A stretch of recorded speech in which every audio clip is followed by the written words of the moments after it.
Hey everyone, it's Natalie Walker again with another Psychic Self session, and today we're going to be looking at auras again. We're still sticking with auras, but we're looking right now at someone else's aura. And you can use this for animals or plants or people, but I'm going to focus in this video just on people because that's probably the most challenging.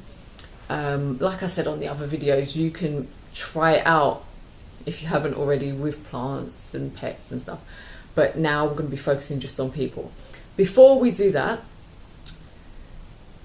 I want you to protect yourself, and a really basic technique. Again, these videos are really quick. If you want a full coaching session, book online and we can do that. But a really quick technique when you're doing any energy work, whether it's healing, reading auras, reading someone psychically, whatever work you're doing, or just your own, self-development, make sure you're protected. And this technique works for any kind of protection from negative energy, stuff that you just don't want to pick up from someone else, or not that you don't want to know about, but you just don't want to keep it within you. So a really quick technique is to just imagine in your mind's eye you're in a ball of white light. And most spiritual people that do spiritual work will tell you this technique. It's really, really good. It works every time. Every time I do any psychic work, I use this because it works. So you're in this ball of white light. You're surrounded by the white light. If it helps, you can imagine it beaming out from your heart, because the heart is the love center. And what you want to do is fill this ball of white light with love and light and positive energy. And that will protect you for the time that you're doing the work from any negative things that might linger around afterwards. So, looking at someone else's aura, now you're protected. I hope you've already done the meditation from the previous meditation video, because you want to have a clear mind again, and you want to be nice and relaxed. So I'm going to assume you've done that. And you're going to start, as usual, with some deep breaths.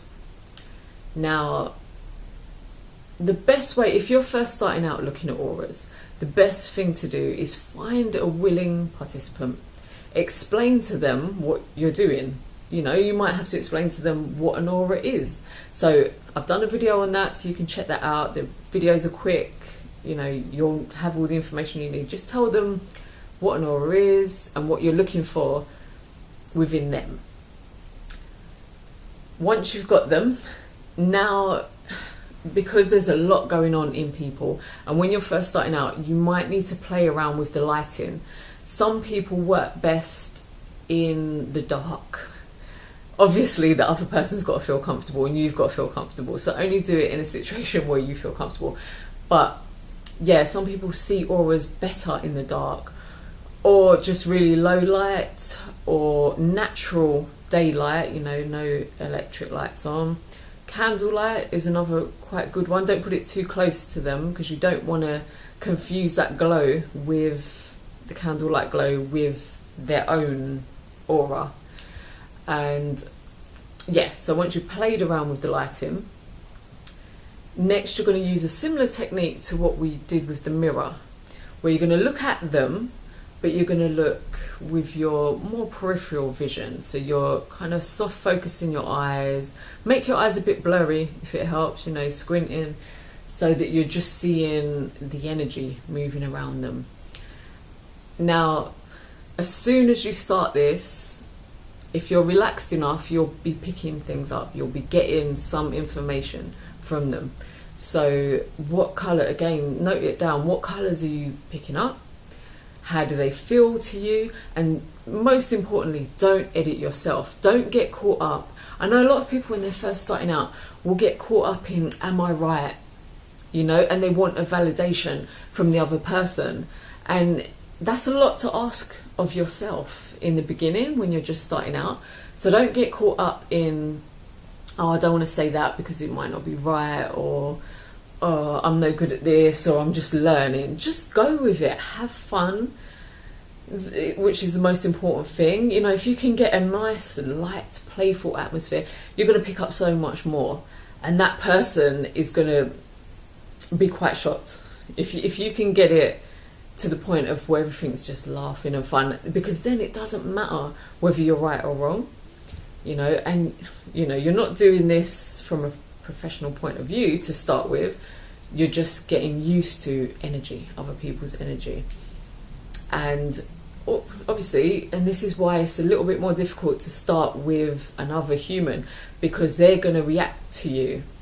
Unless they're quite spiritual and know all about this stuff, they're probably going to be giggly or skeptical. You might get skeptical, that will knock your confidence. But really, this is just for you. If you can give them some valuable information, then great.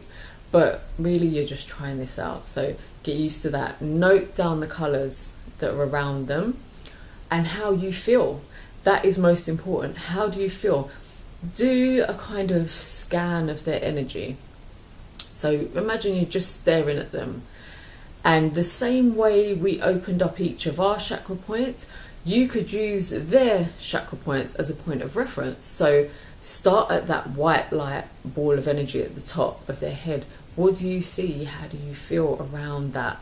If you're not picking up anything, that is a really good technique, because you're working with each of their chakra points rather than just going, I want to read their aura. You're focusing on separate points within their energy, within their body. So see how each point feels. Remember the white, the purple, the blue, the green, yellow, orange, red and brown. Just stick with those. There's loads more and they all do different things, but you're just reading each one. How does it feel? Also have a look at, are they lined up? Are they out of balance? Are they leaning to one side? The first time I noticed my own aura was actually when I was ill. I had it was only a cold, but I was really ill, like cold, flu kind of thing. And I noticed in a mirror that I could see the aura, but it was sort of tilted to one side. And it didn't look like that when I was better, when I was recovered. So use that. Use what you've learnt from your own aura, because by now you should be used to reading your own energy and how you feel and the balance within your own body. So use that to pick up on other people's now. If you can't get comfortable with someone else, or you don't have the confidence, then again, try it on an animal. The best animal, all animals are good, but the easiest is probably cats. I don't know why. I don't know why they're the easiest, but they respond really well. And I don't even have cats, but the cats that I've tried this on, they seem to know something's happening. They're very, very, I suppose, connected spiritually, or I don't know what it is, but it works really quickly on cats. Dogs, not so much. It depends on your relationship with the dog, If it's your dog, it'll probably be quite quick, the response. You'll pick up things from the dog. But again, you're doing exactly the same technique.